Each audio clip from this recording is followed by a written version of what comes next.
30 kilometre की altitude या height से लैंडर नीचे की ओर चंद्र की सतह पर जाने का प्रयास करेगा 23 अगस्त को। लगभग 2 घंटे पहले हम ये निर्णय लेंगे कि उस दिन चंद्र पे उतराण करना ठीक रहेगा कि नहीं रहेगा। अगर कोई हमको ऐसा कुछ ऐसा आपत्तिजनक लगता है तो हम लैंडिंग को पोस्टपोन करके 27 अगस्त को करेंगे। जैसा कि मैंने बताया, अगर 23 अगस्त को हम उतरने का प्रयास नहीं करते और 27 अगस्त को करते हैं तो वो लगभग जो मेन साइट है उससे 400 से 450 किलोमीटर दूर रहेगी। तो उसमें भी हम सफलतापूर्वक नीचे लैंडिंग करने में सफल हो जाएगी। पर इस बार हमने ये ध्यान रखा है कि अगर निष्फलता के कोई संभावना रहती है तो उसको कैसे ओवरकम किया जाए, लोगों में काफी उत्सुकता है और इवन छोटे बच्चों में और अनपढ़ लोगों में भी यह उत्सुकता है कि चंद्रयान कब वहां पहुंचेगा। हमको संपूर्ण आशा है कि हम 23 अगस्त को देश में एक खुशी की लहर दौड़ जमाएगी।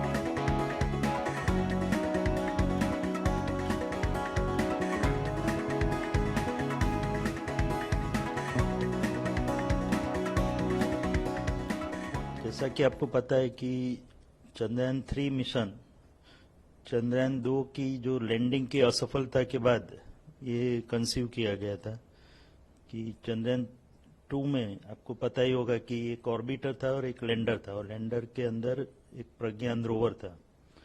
तो ऑर्बिटर तो बहुत अच्छी तरह कार्य कर रहा है पिछले 4 सालों से और उसको लगभग 7 साल तक अच्छी तरह कार्य करता रहेगा, ऐसी हमारी आशा है। लेकिन जो 2019 में हमने जब सॉफ्ट लैंडिंग का प्रयास किया था तो लैंडर ठीक तरह से उतर नहीं पाया था, सॉफ्ट लैंडिंग नहीं कर पाया था। तो वो असफलता को देखते हुए फिर इसरो और भारत ने निर्णय किया कि हम एक चंद्रयान-3 मिशन भी करेंगे जो केवल लैंडिंग तक सीमित होगा। तो उसको ध्यान में रखते हुए चंद्रयान-3 की कल्पना की गई थी और 2019 से पूरा इसरो इसमें कार्यरत है और लगभग ये पिछले 4 सालों की मेहनत के बाद हमने ये चंद्रयान-3 यान तैयार किया है, चंद्रयान-3, और उसमें एक प्रोपल्शन मॉड्यूल है और एक लैंडर मॉड्यूल है। तो पहले जो ऑर्बिटर था उसकी जगह पे अभी प्रोपल्शन मॉड्यूल है। तो प्रोपल्शन मॉड्यूल लैंडर को चंद्र की ऑर्बिट में ले जाएगा और ले गया है और उसका कार्य पूरी तरह से अभी समाप्त हो चुका है। लेकिन फिर भी उसमें जो प्रोपल्शन मॉड्यूल में काफी फ्यूल बचा है तो उसके कारण वो लगभग 6 महीने तक तो मिनिमम कार्य करता रहेगा। चंद्र की 100 बाय 100 किलोमीटर ऑर्बिट में घूमेगा। जैसा कि आपको पता है कि 17 अगस्त को हमने ये प्रोपल्शन मॉड्यूल और लैंडर मॉड्यूल को अलग कर दिया है और प्रोपल्शन मॉड्यूल अभी 100 बाय 100 किलोमीटर की कक्षा में घूमेगा और वहां से उसमें एक पेलोड है, वो पृथ्वी की ओर देखेगा और उसके जो स्पेक्ट्रोस्कोपी है, पोलरिमेट्रिक स्पेक्ट्रोस्कोपी स्टडी करके जो लिविंग प्लेनेट कैसा होता है उसकी जानकारी हमको चंद्र के ऊपर से देता रहेगा। सर, 23 अगस्त को लैंडिंग प्रोसेस कितनी ऊंचाई से शुरू होगी और लैंडर की स्पीड क्या रहेगी? तो जैसा कि मैं बता रहा था कि प्रोपल्शन मॉड्यूल तो चंद्र की कक्षा में घूमता रहेगा और साथ में उसके साथ जो लैंडर मॉड्यूल है जिसको कि हम सॉफ्ट लैंडिंग कराने की कोशिश कर रहे हैं, तो वह 17 अगस्त को लगभग 157 बाय 167 किलोमीटर की कक्षा में था। वो अभी 113 बाई 113 की ऑर्बिट में घूम रहा है और उसको 100 बाई 30 किलोमीटर की ऑर्बिट में जाने के बाद 23 अगस्त को 30 किलोमीटर की ऊंचाई से वह नीचे की ओर प्रयाण करेगा। सर, लैंडिंग में कितनी मुश्किल हो सकती है और यदि 23 तारीख को कोई टेक्निकल प्रॉब्लम आती है तो क्या होगा सर? तो 30 किलोमीटर की एल्टीट्यूड या हाइट से लैंडर नीचे की ओर चंद्र की सतह पर जाने का प्रयास करेगा 23 अगस्त को और उसके 2 घंटे पहले हम पूरे जो कमांड है वो यहाँ से जो हमारा बाइलालू अर्थ स्टेशन है वहाँ से अपलोड कर देंगे लैंडर मॉड्यूल के अंदर। और उसके बाद जो लैंडर मॉड्यूल की हेल्थ चेकिंग, टेलीमेट्री और चंद्र में जो स्थिति है उसको सबको ध्यान में रखते हुए लगभग 2 घंटे पहले हम ये निर्णय लेंगे कि उस दिन चंद्र पे उतराण करना ठीक रहेगा कि नहीं रहेगा। तो अगर मेरे ख्याल से कोई और मुश्किल तो आने वाली है नहीं और हम पूर्णतया 23 अगस्त को ही चंद्र पे उतरने का प्रयास करेंगे। बट अगर कोई हमको ऐसा आपत्तिजनक लगता है तो हम लैंडिंग को पोस्टपोन करके 27 अगस्त को करेंगे। तो उसके लिए भी हमने पूरा सावधानी बरती है और उसके लिए जो भी कार्य करना है, जो सब प्रणाली है वो सब भी तैयार रखी है। तो हम जो मोस्ट प्रोबेबली हम 23 अगस्त को ही उत्तरायण करेंगे, अन्यथा 27 अगस्त को। और 23 अगस्त को 30 किलोमीटर की हाइट से वो लैंडर नीचे उतरने का प्रयास करेगा। तो और उसकी जो वेलोसिटी होगी 30 किलोमीटर की हाइट पे वो लगभग 1.68 किलोमीटर पर सेकंड, जो काफी गति मानी जाती है, स्पीड मानी जाती है, उससे वो नीचे की ओर प्रयाण करेगा। और जैसा कि आपको पता है चंद्र का जो गुरुत्वाकर्षण है वो उसको नीचे की ओर खींचेगा। तो उसके बाद वो इसलिए हमको जो थ्रस्टर इंजन है उसको रेट्रोफायर करना पड़ेगा, जिससे कि उसकी स्पीड कम होती जाए और धीरे धीरे जब चंद्र की सतह पर पहुंचेगा तब लगभग 0 स्पीड हो जाएगी उसकी। तो उसके लिए हमको इंजन थ्रस्टर फायर करेंगे। तो ऐसे 4 थ्रस्टर इंजन हमने लगाए हुए हैं लैंडर मॉड्यूल में। तो पहले 30 किलोमीटर से वो 7.5 किलोमीटर पे आएगा, वहां से 6.8 किलोमीटर पे आएगा। उसके बाद वो 2 इंजन हम बंद कर देंगे और फिर 2 इंजन से ही नीचे की ओर प्रयाण करेगा। जो 2 इंजन उसको रिवर्स थ्रस्ट देंगे, जिसके कारण जैसे कि मैंने बताया जब 30 किलोमीटर पे था उसकी गति 1.68 किलोमीटर पर सेकंड थी, वो 6.8 किलोमीटर तक आते आते 350 मीटर पर सेकंड तक हो जाएगी, यानी कि 4 गुना कम हो जाएगी। उसी तरह वो 6.8 किलोमीटर से फिर 800 मीटर तक आएगा और तब लगभग उसकी स्पीड जो है वो 0 मीटर पर सेकंड जैसी हो जाएगी। और उसके बाद सीधे 150 मीटर तक नीचे प्रयाण करेगा, जिसको वर्टिकल डिसेंट बोलते हैं। और उसके बाद अन्य जो हमने सेंसर और कैमरा लगाया है उसके इनपुट लेके और उसमें जो रेफरेंस डेटा स्टोर किया गया है, रेफरेंस इमेजेस, उससे उसको कंपेयर करके वो डिसाइड करेगा, वो निश्चित करेगा कि वो जो जगह पे लैंडर खड़ा है वहां पे घूम रहा है, वह उसके सीधा नीचे उतरने से वो सही जगह पे लैंडिंग कर पाएगा। अगर उसको लगता है कि ये जगह अनुकूल नहीं है तो थोड़ा XY डायरेक्शन में प्रयाण करेगा, थोड़ा दाईं ओर या बाईं ओर मुड़ेगा और लगभग 60 मीटर तक जाएगा और उसके बाद सीधा नीचे प्रयाण करेगा। तो ये दोनों सिनेरियो हमने प्रोग्राम किए हुए हैं। और अगर उसको लगता है कि वो बिल्कुल ही अलग जगह पे पहुंच गया, जिसकी संभावना काफी कम है, बट तो भी हमने उसके लिए जो बोलते हैं कि साल्वेज मोड, एक इमरजेंसी मोड भी रखा हुआ है, जो उसको ऑटोमेटिक लैंडिंग की ओर ले जाएगा, जिसमें वो खुद ही निर्णय करेगा कि कौन सी जगह श्रेष्ठ है उतरने के लिए।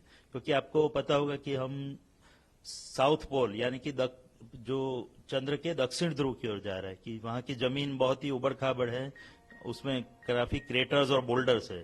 तो जमीन उतनी सपाट जमीन नहीं है जो कि विषुवत वृत्त पे पाई जाती है। तो बाकी जो भी लैंडिंग हुए हैं दूसरे देशों द्वारा, अमेरिका या चीन या रशिया द्वारा, वो सब लैंडिंग विषुवत वृत्त पे हुए चंद्र के, जहाँ की जमीन काफी सीधी और सपाट जमीन है, तो उसमें उतरना रिलेटिवली बहुत ही इजी रहता है।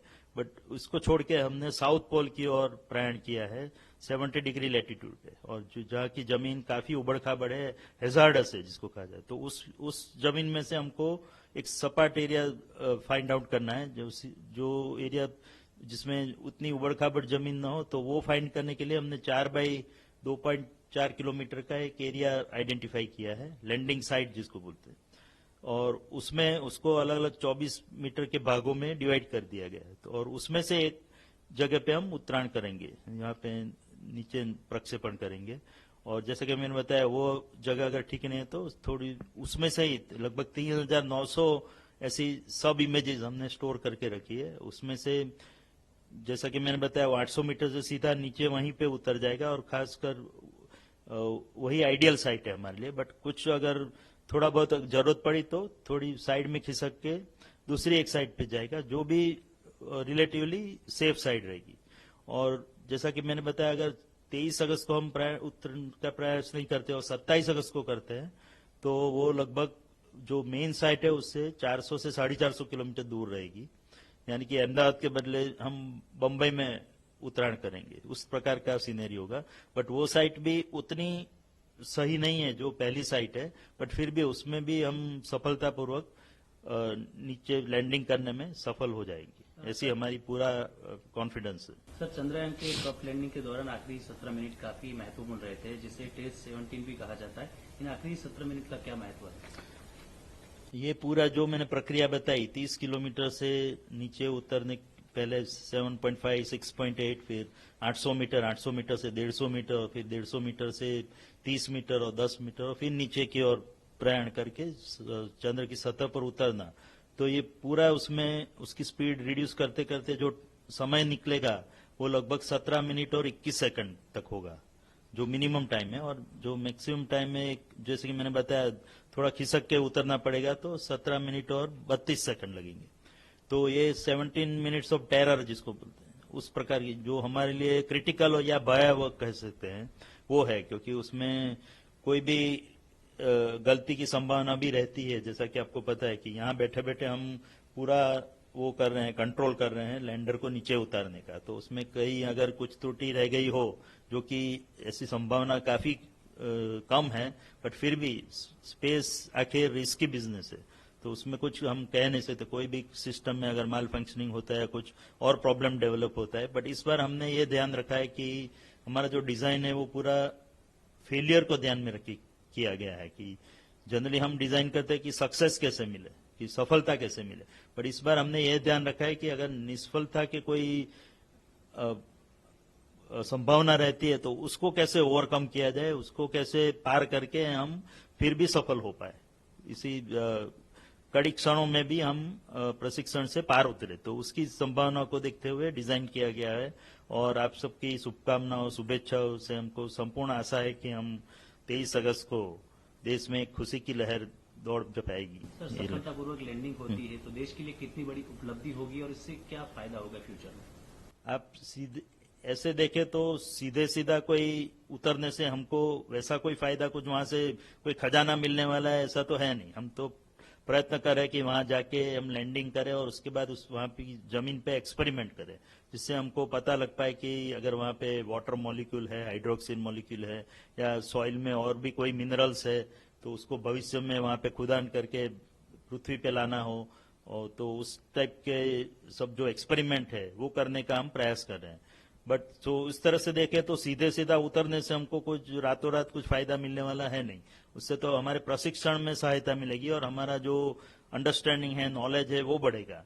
बट जो नॉन टेंजिबल इसका आउटपुट है, जो उसका जो लाभ है, वो आप सबने भी देखा होगा। पिछले 40-50 दिनों से हम देख ही रहे हैं, चंद्रयान के प्रक्षेपण के बाद 14 जुलाई के बाद, कि लोगों में काफी उत्सुकता है, और इवन छोटे बच्चों में और अनपढ़ लोगों में भी यह उत्सुकता है कि चंद्रयान कब वहां पहुंचेगा और ये चंद्रयान क्या है, उससे क्या फायदा होने वाला है, उससे विज्ञान में क्या हमको रुचि मिलेगी, उससे अन्य क्या रोचक तत्व हमको मिल पाएंगे। तो लोगों को विज्ञान और गणित के प्रति जो रुचि है वो बढ़ने लगी है।